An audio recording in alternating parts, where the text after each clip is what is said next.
सो hello students, JEE main 25 के लिए तैयारी करने वाले स्टूडेंट्स के लिए हम जेई मेन 24 का कुछ लेटेस्ट क्वेश्चंस लेकर के आए हैं, जो इलेक्ट्रोस्टैटिक्स चैप्टर्स से होगा। और ये काफ़ी इम्पोर्टेंट है। इसमें कई तरीके के क्वेश्चंस हम यहाँ पे रखने वाले हैं। ये क्वेश्चंस होंगे जो कि डाइपोल और टॉर्क पे बेस्ड है। तो चलो पहले हम इस क्वेश्चंस को पहले देखते हैं। डाइपोल एंड टॉर्क पे बेस्ड क्वेश्चंस पहले को एक देख लें, और फिर मैं एक दूसरी क्वेश्चंस भी आपको दिखाऊंगा जो एक 3 मेटेलिक वायर है। कंस्ट्रक्शन जो है वो एक रिंग के फॉर्म में है, और इसमें हमने टेंशन्स को फाइंड आउट करना है। एक बहुत ही बेहतरीन क्वेश्चन है, इसको भी देखेंगे। और एक नेक्स्ट क्वेश्चन है जो एक फ्लक्स पे बेस्ड है, इलेक्ट्रिक फ्लक्स पे बेस्ड है, उसे भी देखते हैं। इलेक्ट्रिक फ्लक्स पे बेस्ड क्वेश्चन देखते हैं। तो एक एक करके हम इस 3 क्वेश्चंस को देखेंगे। पहले आ जाओ हम फर्स्ट नंबर क्वेश्चंस को देख लेते हैं।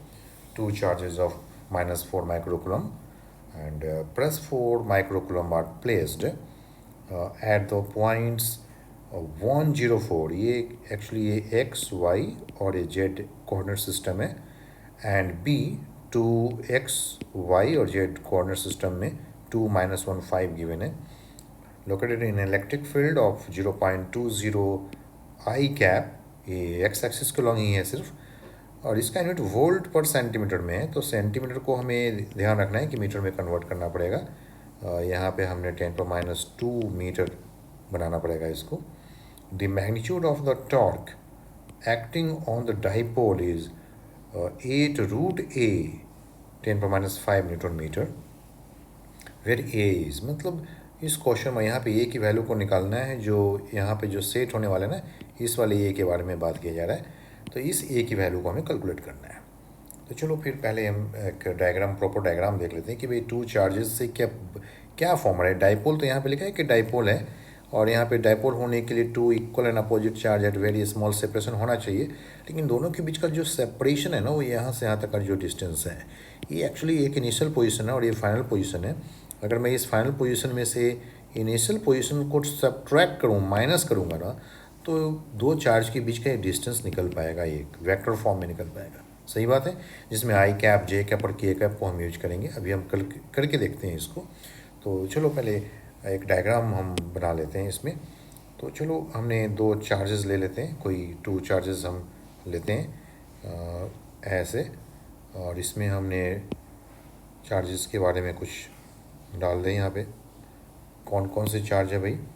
तो चार्ज है -4 माइक्रोकुलम का, थोड़ी डीप कर लेते हैं। चार्ज है -4 माइक्रोकुलम का, और यहाँ पे है +4 माइक्रोकुलम। ये जो है ना बी पॉइंट पे है। यहाँ पे ये जो चार्ज है ये बी पॉइंट पर है, और ये जो चार्ज है वो ए पॉइंट पर है। हमें इनके बीच का जो डिस्टेंस चाहिए, जो मैंने बात किया था कि हमें ये वाला डिस्टेंस चाहिए, तो मुझे क्या करना पड़ेगा। ये बी का जो कोऑर्डिनेट सिस्टम है, देख रहा हूँ मैं यहाँ पे बी के कोऑर्डिनेट सिस्टम मैं यहाँ पे मेंशन कर लेता हूँ। तो बी की कोऑर्डिनेट सिस्टम क्या है भाई। तो बी की कोऑर्डिनेट सिस्टम है 2, -1, 5। ओके, ये और ये का जो कोऑर्डिनेट सिस्टम वो क्या भाई, वो है 1, 0, 4। तो हम कह सकते हैं कि इनके बीच का जो डी वेक्टर है वो कैलकुलेट कर सकते हैं। ये जो डी वेक्टर का डायरेक्शन ऐसे होगा, नेगेटिव चार्ज से पॉजिटिव चार्ज की तरफ डी वेक्टर होते हैं। तो डी वेक्टर की वैल्यू हम यहाँ पे कैलकुलेट कर लेते हैं कि डी वेक्टर क्या बन के आ रहा है। तो let's see, D vector is equal to, okay, what is D vector. तो क्या करना है हमें भाई, डी वेक्टर के लिए हमें इस x वाले में से x को माइनस करना है। बोलो, माइनस करके दिखाओ भाई। 2 - 1 आई कैप आ गया यहाँ पे, तो okay, it is the I cap simply 2 - 1। हम चाहें तो पूरी तरीके से लिख भी सकते हैं। और फिर यहाँ पे दूसरी चीज़ आ गया -1 - 0, तो -1 डैट्स -1। तो -1 है मतलब -j कैप, तो इट इज़ -j कैप। और फिर से नेक्स्ट क्या है भाई, ये 5 - 4, तो 5 - 4 इज़ 1, तो 5 - 4 दैट इज इक्वल टू 1। तो 1 ले लेते हैं यहाँ पे, तो 1 k कैप आ जाएगा, तो +1 k कैप। भाई साहब यही है, ये डी वेक्टर है। अच्छा, ये डाइपोल है, ये डाइपोल है। डाइपोल होने के लिए क्या होता है ना कि यहाँ पे सिर्फ जो क्वेश्चन में लिखा है ना कि 2 चार्जेस -4 माइक्रोकुलम एंड +4 माइक्रोकुलम को हम आपने रख दिया इस 2 पॉइंट्स पे। तो रखने से सिर्फ डायपोल थोड़ी ना बनते हैं, डायपोल होने के लिए इन्हें एक नॉन कंडक्टिंग स्टिक से अटैच करना पड़ता है भाई साहब, तभी ये दोनों चार्ज एक पर्टिकुलर डिस्टेंस को मेंटेन करते हैं। वरना जैसे आप इस स्मॉल सेपरेशन पे इस इक्वल एंड अपोजिट चार्ज को प्लेस करोगे ना, रखोगे ना, तो ये अट्रैक्ट हो जाएंगे और एक जगह पे आ जाएंगे, तो डायपोल फॉर्म नहीं होता है। तो डायपोल में होता है कि आप एक नॉन कंडक्टिंग स्टिक यहाँ पे लगाते हो, कौन से, जैसे माचिस की तीली होती है ना, वुडन का, लकड़ी के बने हुए, वैसे। तो नॉन कंडक्टिंग स्टिक लगा करके हम डायपोल को फॉर्म करते हैं। चलो ये तो हो गई डायपोल की बातें। अब हम इसकी डायपोल मोमेंट कैलकुलेट कर लेते हैं। पता है डायपोल मोमेंट क्या होता है भाई? Dipole moment P, dipole moment को हम पी से इंडिकेट कर लेते हैं। और पी वेक्टर पता है कि इधर होता है, पी वेक्टर होता है negative charge to positive charge की तरफ, और उसकी वैल्यू क्या होता है? One magnitude of the charge and distance between them. मैंने वेक्टर फॉर्म में ही, पी वेक्टर क्वांटिटी है, एक डायपोल मोमेंट एक वेक्टर क्वांटिटी है, तो हम उसको वेक्टर फॉर्म में ही नोट डाउन कर लेते हैं कि भाई वेक्टर फॉर्म में आप क्या दे रहे हो। तो मैं लिख लेता हूँ यहाँ पे, जो पी वेक्टर है ना इसका, वो बन गया charge q into d vector. Okay, और चार्ज क्यू की वैल्यू क्या रहा है भाई? ये है 4 माइक्रोकुलम, 4 माइक्रोकुलम, एंड जो डी वेक्टर है वो है यहाँ पर i cap minus j cap and plus k cap, that's it. तो ये वाली जो फैक्टर है यहाँ पे देखो, ये ना, ये जो है ना, ये हमारा डायपोल मोमेंट वेक्टर हो गया। This is dipole moment vector. और इलेक्ट्रिक फील्ड गिवन है। इलेक्ट्रिक फील्ड किस तरफ है भाई साहब? Electric field along the x axis यहाँ पे है। Electric field along the x axis, यहाँ पे आई कैप गिवन है, और साथ में इसकी यूनिट है किस में? ये वोल्ट पर सेंटीमीटर में यूनिट है। तो इसको मीटर में भी कन्वर्ट कर लेंगे। तो अभी अगर मीटर में कन्वर्ट कर लोगे तो ये 10⁻² है, ऊपर जाएंगे तो ये 20 वोल्ट पर मीटर हो जाने हैं।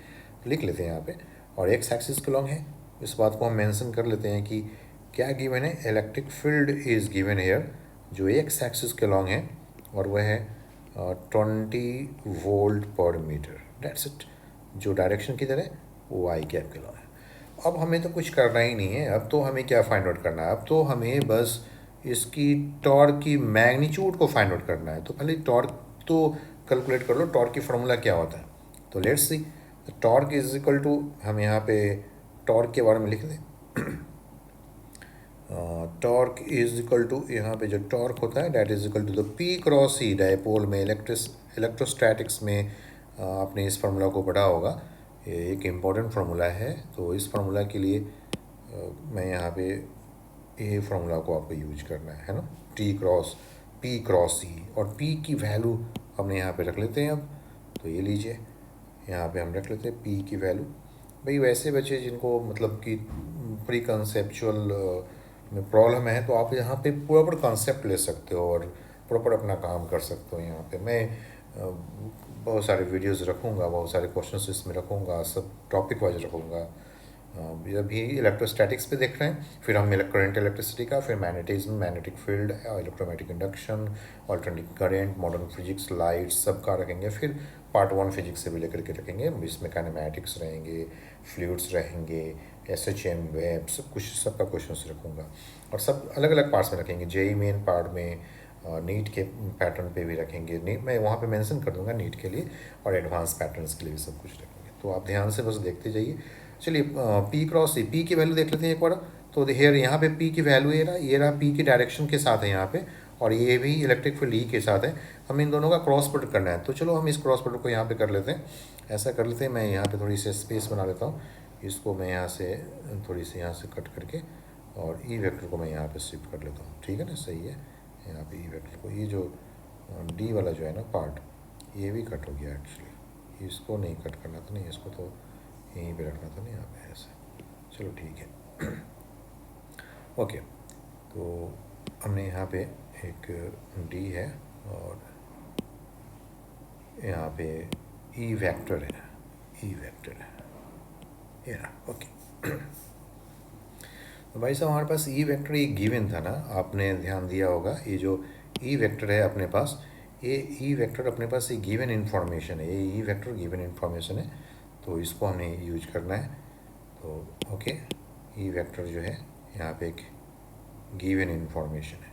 ओके, और हमने पी वेक्टर जो है हमने कैलकुलेट कर लिया है। ये पी वेक्टर हमने यहाँ से ये कैलकुलेट कर लिया है ऐसे। चलो अब तो क्रॉस प्रोडक्ट कर लेते हैं। देखो किसको किसको प्रॉब्लम होती है क्रॉस प्रोडक्ट में। तो अगर किसी को क्रॉस प्रोडक्ट में प्रॉब्लम आ रहा है तो आपने मेरे को कमेंट बॉक्स में बोल देना है कि मुझे क्रॉस प्रोडक्ट के बारे में कुछ बेहतर तरीके से जानकारी दें, तो मैं दे दूंगा। लेकिन अभी मैं बेहतर तरीके से मैं समझा देता हूँ, आप लिख लो। पहले पी वेक्टर लिख लेते हैं। ओके, तो मैं पी वेक्टर के लिए मैं इसको यहाँ से ले लेता हूँ, इस चीज़ को मैं यहाँ पे ले लेता हूँ। चलिए लिख लेते हैं। क्या है p vector? It is the 4 micro coulomb, right it here, 4 micro coulomb. Okay, और into i cap minus j cap plus k cap. बिल्कुल सही बात है। अब यहाँ पे एक साइन ऑफ क्रॉस दे दो, ये दिस इज क्रॉस प्रोडक्ट। अब ई वेक्टर ले लो। ई वेक्टर क्या है भाई? ये रहा ई वेक्टर यहाँ पे, वो भी लिख लेते हैं। मैं यहाँ पे यूनिट के साथ साथ भी लिखते जा रहा हूँ, क्योंकि एक बार प्रॉपरली आप यूनिट के साथ साथ देखोगे ना तो आपको एक बेहतर फीलिंग होगा कि भाई आप यूनिट को साथ साथ देख रहे हो। और मैं यहाँ पे आपके लिए एक और चीज़ बात करता हूँ कि मैं क्रॉस प्रोडक्ट का एक बढ़िया तरीके से बताता हूँ। देखो पहले जो फर्स्ट वेक्टर होता है ना वो पी वेक्टर का है, तो पहले आई क्रॉस आई करोगे तो पता है सबको ना आई क्रॉस आई की वैल्यू क्या होता है भाई? भाई i cross I is equal to zero. Value किसका होता है?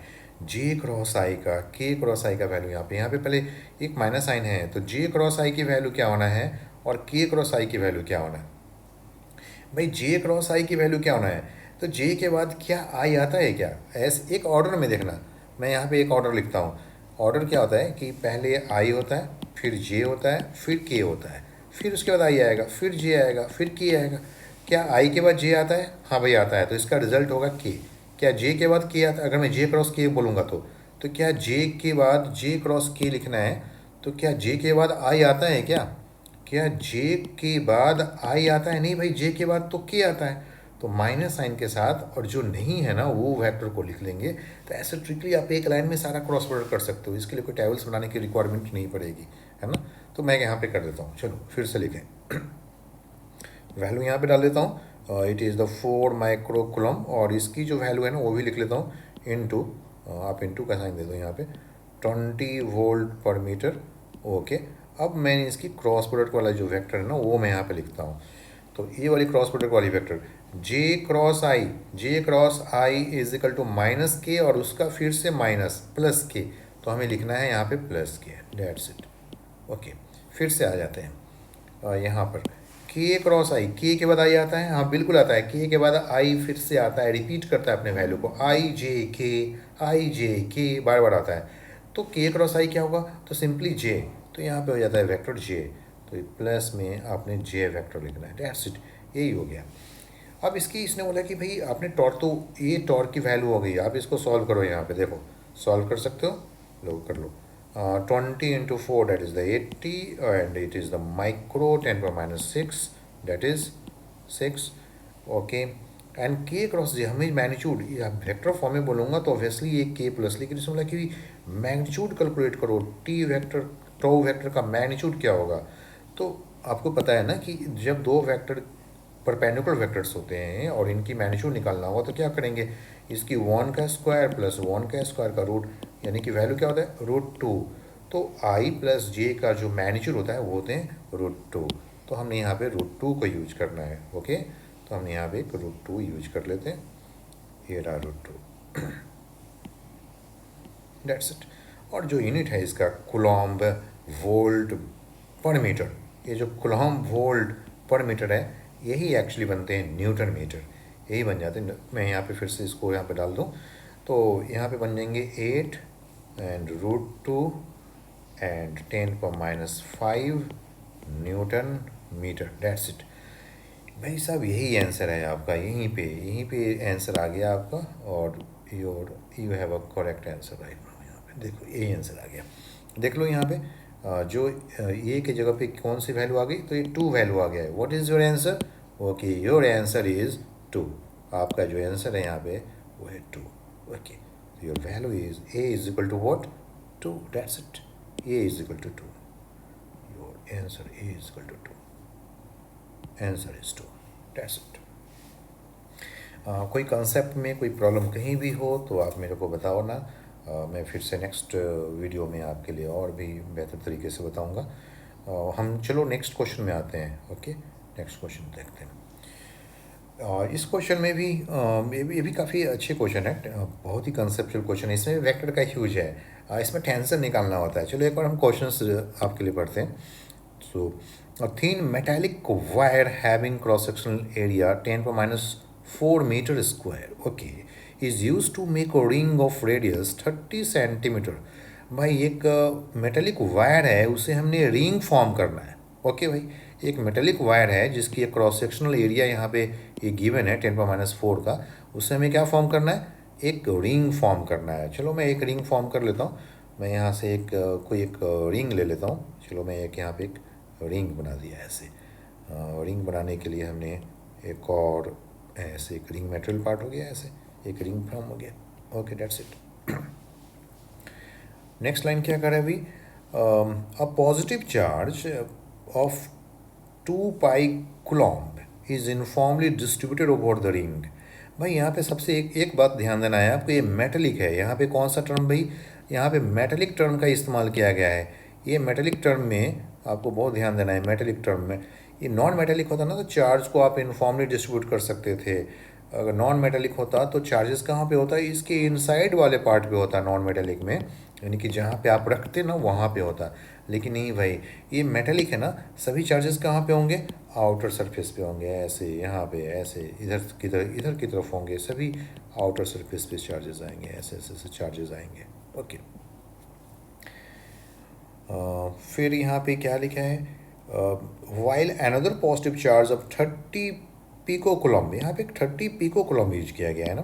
10 पर माइनस 12, पिको का मतलब क्या होता है? 10 पर माइनस 12। ओके, तो 10 पर minus pico 12 30 into 10 minus 12 coulomb is kept at the centre of the ring. Okay, तो सेंटर ऑफ द रिंग पे एक और चार्ज को रखा गया है। यहाँ पे इस सेंटर पे एक चार्ज को रखा गया है। हम इस वैल्यूज़ को अब नोट डाउन करते चले जाते हैं। वैल्यूज़ क्या है भाई? यहाँ पे 30, मैं पी को ही लिख लेता हूँ, पिको कूलम्ब है। और जो चार्ज है ना, ये जो वायर पे रिंग पे जो चार्ज रखा गया है, इस रिंग पर, यहाँ पे जो रिंग पे जो चार्ज है ना, इस रिंग पे जो चार्ज है वो कितने का है? तो वो है 2 पाई कूलम्ब का। तो चलो भाई यहाँ पे मैंने 2 पाई कूलम्ब रख लिया, 2 पाई कूलम्ब। ओके, इसको थोड़ी यहाँ पे लिख लेते हैं। Total charge is the 2 pi coulomb over on the ring, है ना, ये है ऑन द रिंग। ओके, और रिंग की रेडियस गिवन है। रिंग की रेडियस है 30 सेंटीमीटर। ओके, तो रिंग की जो रेडियस है वो 30 centimetre. Ring of radius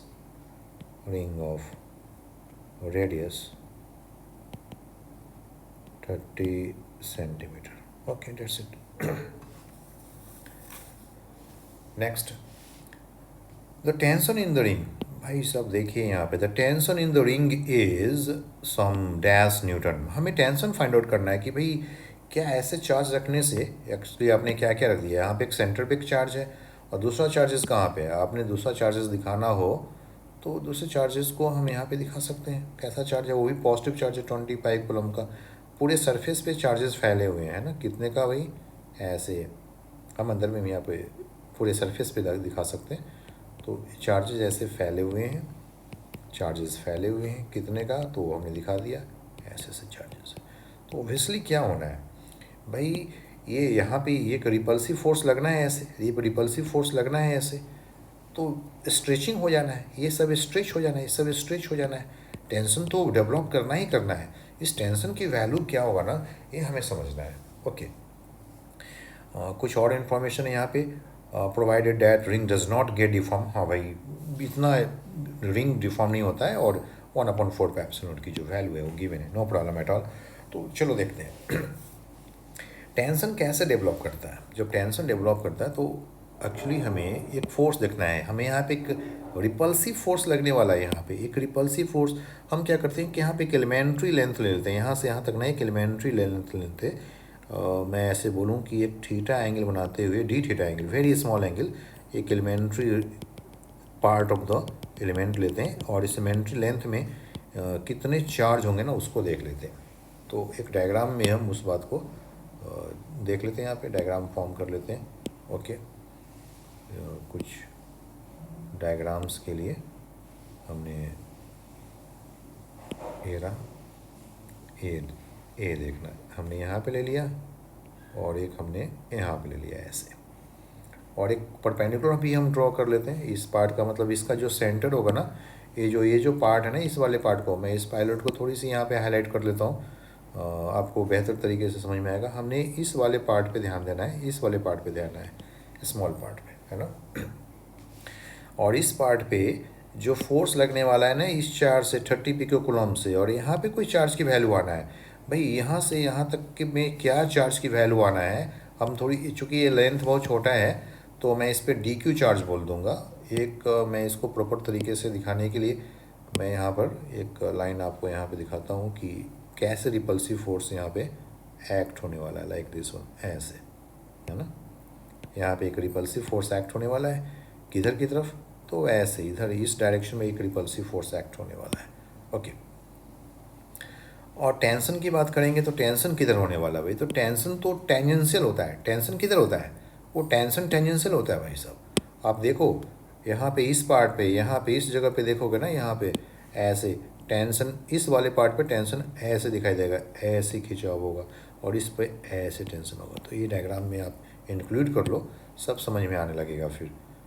okay, तो हमने डायग्राम में इसको इंक्लूड कर लेते हैं कि भाई यहाँ पे मैं एक टेंजेंट ड्रॉ कर देता हूँ ऐसे, एक टेंशन, और एक और टेंजेंट मैं इस तरफ भी ड्रॉ कर लेता हूँ ऐसे। ये दोनों टेंशन, ये जो है ना टेंशन को इंडिकेट करने वाला है, ये टेंशन को इंडिकेट कर रहा है। ओके ओके, अब मैंने यहाँ पे ना इस एंगल को देखो, मैंने जो एंगल लिया है यहाँ पे, छोटा सा एंगल लिया है ना, ये छोटी सी एंगल है डी थीटा एंगल का। ये छोटा सा एंगल जो है ना, ये स्मॉल एंगल, ये वाली जो एंगल है यहाँ पे देखना, मैं यहाँ पे हाईलाइट कर रहा हूँ।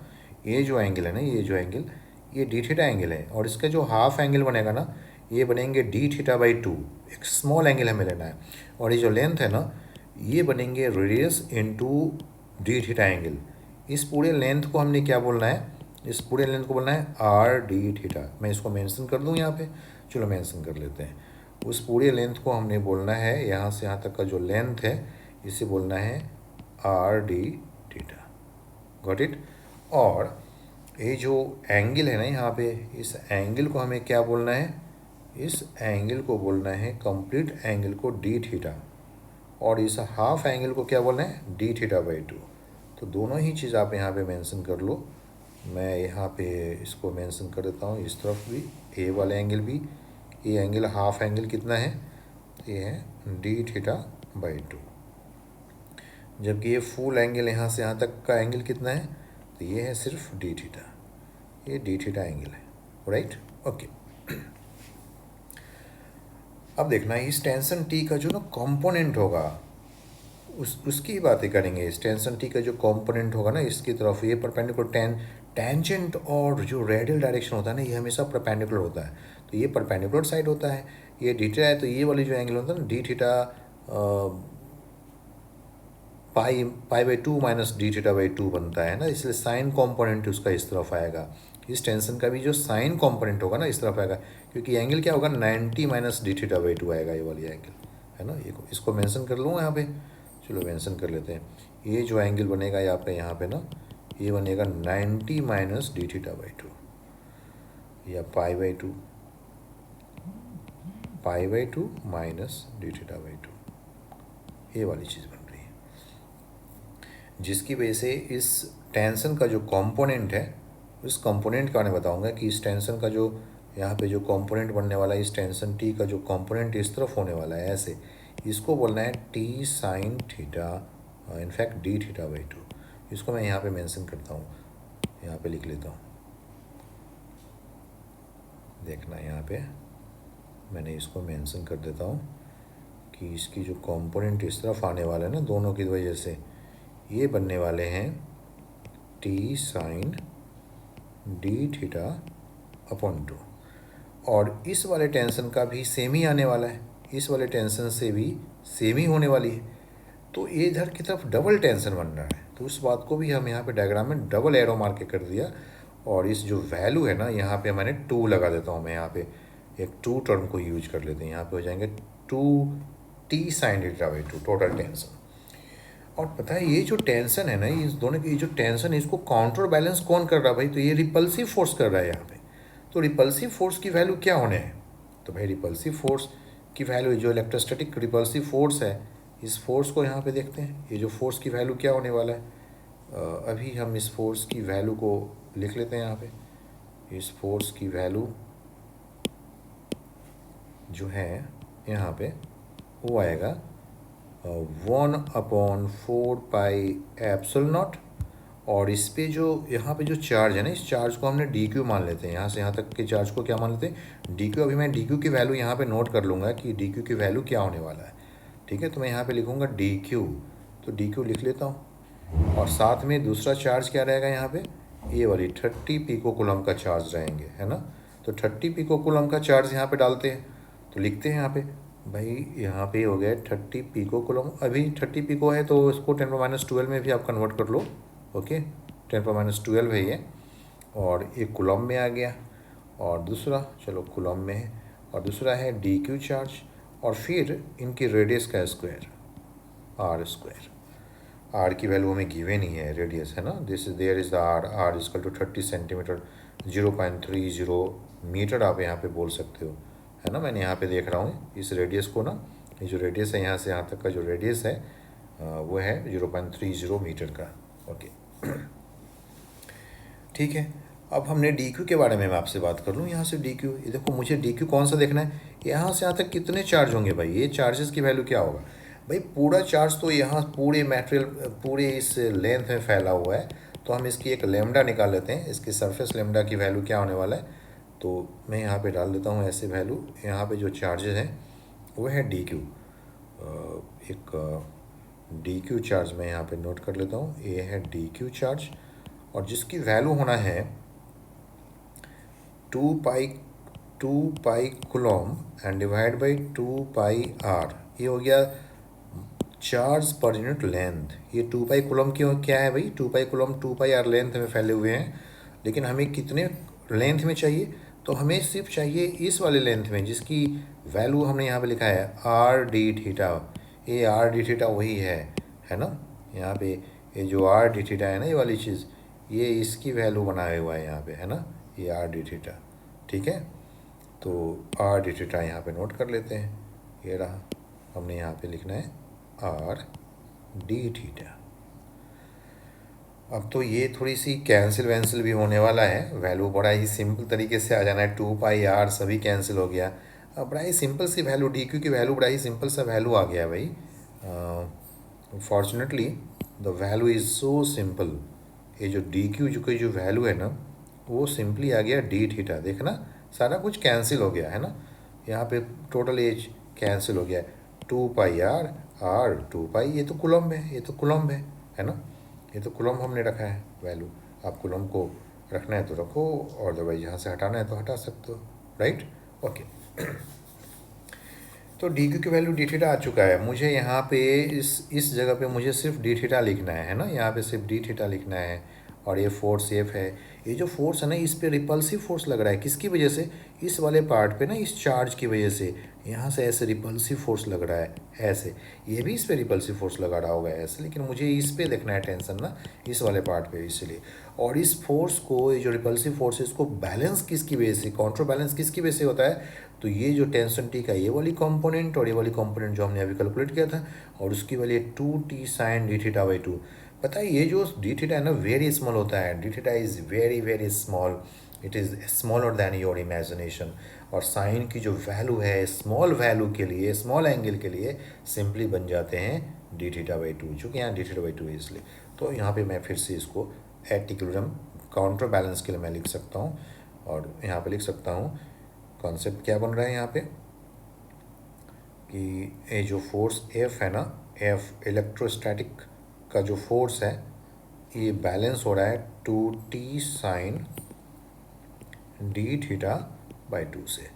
और ये जो है ना 2t sign D theta by 2, ये बन जाएंगे स्मॉल एंगल के लिए 2t D theta by 2।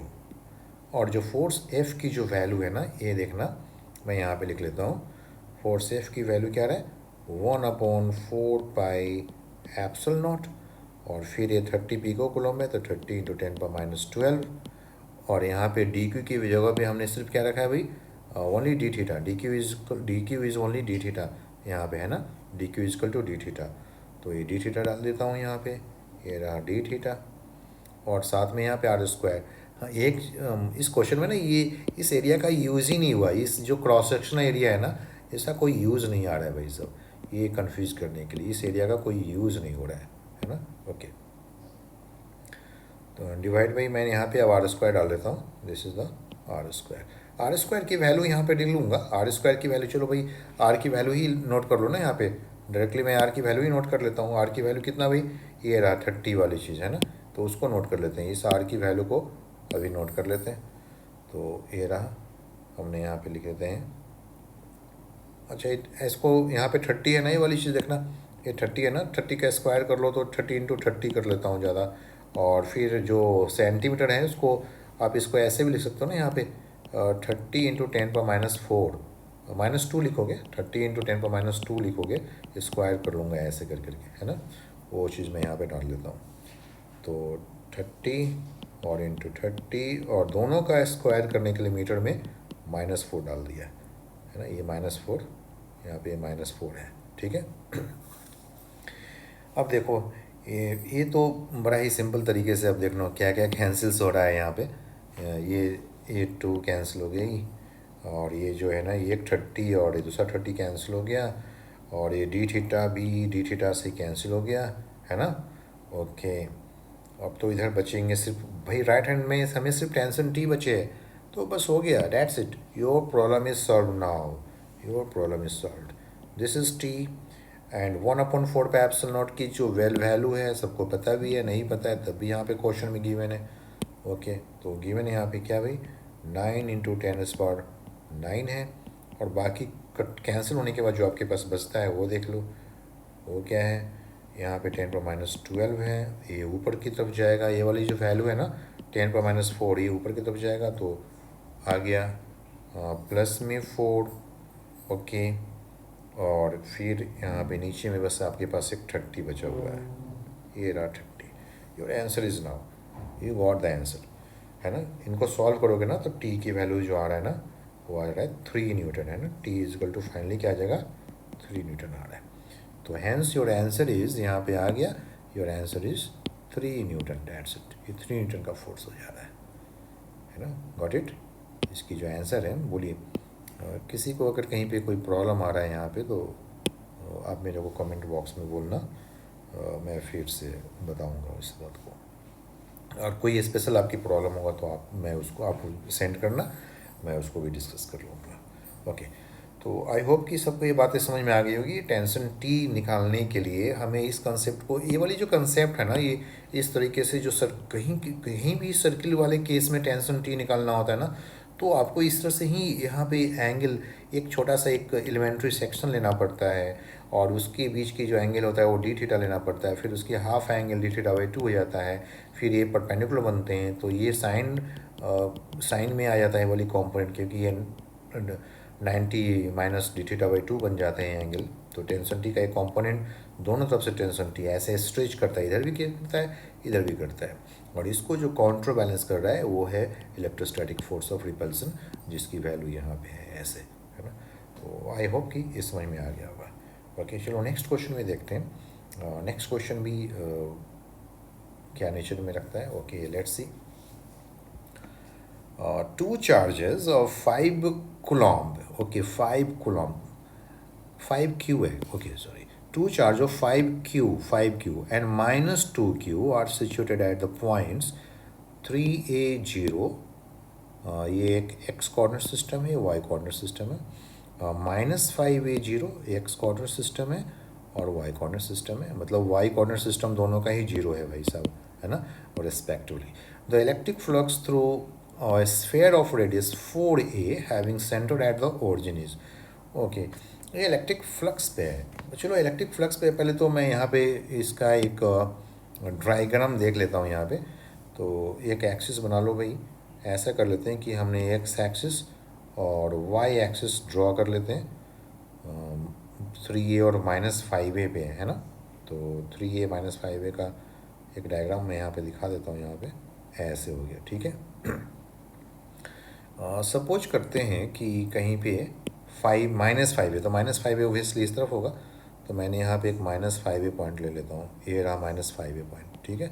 Suppose ये -5a है और दूसरा पॉइंट्स कौन सा अभी वो है 3a का पॉइंट। सो 3a पॉइंट थोड़ा सा स्मॉल एंगल यहाँ पे ये इतना 5a है, तो मैं 3a यहाँ पे ले लेता हूँ। चलो, तो मैं यहाँ पे 3a लिख ले दिया।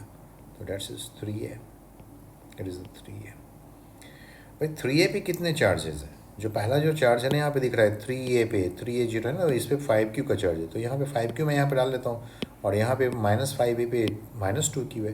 तो इस बात को भी आप नोट कर लीजिए। यहाँ पे इस बात को भी हम लिख लेते हैं। -5 पे यहाँ पे -2q चार्ज है, यहाँ पे एक -2q चार्ज, -2q चार्ज है। और यहाँ पर जो चार्ज है ना ये वाली चीज़, ये है 5q चार्ज जो 3a पे है। तो उसको भी लिख लेते हैं। यहाँ पे 5q की चार्ज है, यहाँ पे 5q का चार्ज है। वही तो हमने ये चार्ज, छोटे छोटे चार्ज हमने यहाँ पे बना दिया है कि भाई ये चार्जेस ऐसे से प्लेस किया हुआ है। ओके, हमें जो निकालना है वो है electric flux. Electric flux through the sphere of radius 4a। तो 4a कहाँ पे होने वाला है? तो मुझे 4a, तो मुझे लग रहा है कि 4a यहाँ पे दिख रहा है। ये रहा, अगर ये 3a है तो यहाँ पे 4a होगा और यहाँ पे 4a होगा। तो मुझे इस पॉइंट को मैं यहाँ पे एक मेंशन कर लेता हूँ कि इस पॉइंट और इस पॉइंट पे एक 4a है। एक सर्कल बना लेता हूँ, स्फेयर है। तो एक सर्कल बना लेते हैं यहाँ पे, एक ड्रॉ कर लेते हैं एक सर्कल जो यहाँ से ऐसे होते हुए यहाँ से पास कर रहा होगा, लाइक दिस, है ना। एक सर्कल हो गया, डेट्स इट, एक सर्कल ड्रॉ हो गया। हमने सर्कल की जो यहाँ पे रेडियस है, ये यहाँ पे गिवन है भाई, ये सर्कल की रेडियस 4a का है। तो इधर भी 4a, इधर -4a आपको दिखेगा क्योंकि ये ओरिजिन पे यहाँ पे सेंटर पे है ना। तो ये -4a है और ये 0 0 है, 0,0 है ना, सही है। ओके, सब कुछ ठीक चल रहा है। ये एक्स एक्सिस है, ये वाई एक्सिस है। फ्लक्स क्या होता है भाई? बात करते हैं फ्लक्स की। इसने कहा कि फ्लक्स निकालना है आपको, फ्लक्स थ्रू दिस वन। तो फ्लक्स की वैल्यू क्या है भाई? ये तो बहुत ही सिंपल सी क्वेश्चन है कि फ्लक्स इज इक्वल टू क्या होता है। तो फ्लक्स थ्रू दिस कॉइल, जो ये जो स्फेयर है ना, ये flux through this sphere is the Q inside upon epsilon not. तो भाई इसके अंदर में क्यू इनसाइड है कितने? तो वो तो दिख रहा है हमें, दिख रहा है डायग्राम में, ये 5q का है फ्लक्स। ये तो आउटसाइड में होता है, दिस इज द आउटसाइड। ये तो बिल्कुल आउटसाइड हो गया भाई साहब, यहाँ पे मेंशन कर लो, ये आउटसाइड है। ये जो चार्ज है ना यहाँ पे, ये आउटसाइड है, ये आउटसाइड में आ रहा है। और ये जो चार्ज है ना, ये बिल्कुल इनसाइड चार्ज है। यहाँ पे ये इनसाइड चार्ज है, इसको मेंशन कर लेते हैं क्योंकि हमें पता है कि फ्लक्स क्या होता है। फ्लक्स होता है charge Q inside the Gaussian surface, inside the Gaussian surface, inside the Gaussian surface. जो भी गॉस, इसी को गॉसियन, भाई गॉस लॉ है ना, तो जो सरफेस आप बनाते हो ना इमेजिनरी सरफेस, इसको गॉसियन सरफेस बोलते हैं ना। This is the Gaussian surface. जो भी जिस भी शेप का, किसी भी शेप का हो सकता है। एंड डिवाइड बाई, यहाँ पे पूरे फॉर्मूला को पहले नोट कर ले, divide by epsilon not. So your answer is what is the charge Q inside the sphere. तो सो सिंपल भाई, charge inside the sphere Gaussian surface we have 5q. So what should be your answer? Answer is here. It is the 5q upon epsilon naught. So this is the total flux. यही है total flux through the surface. तो your answer is, यहाँ पे मालूम चल गया, there is a 5q upon epsilon। ये answer B आ रहा है, आंसर बी। ओके, हम इसको टिक कर सकते हैं। This answer is true. This answer is true. Okay, तो मैं और कुछ इसके बाद भी और भी इंटरेस्टिंग क्वेश्चंस के लिए लेकर के आऊँगा यहाँ पे। Thank you, thanks for watching, thank you.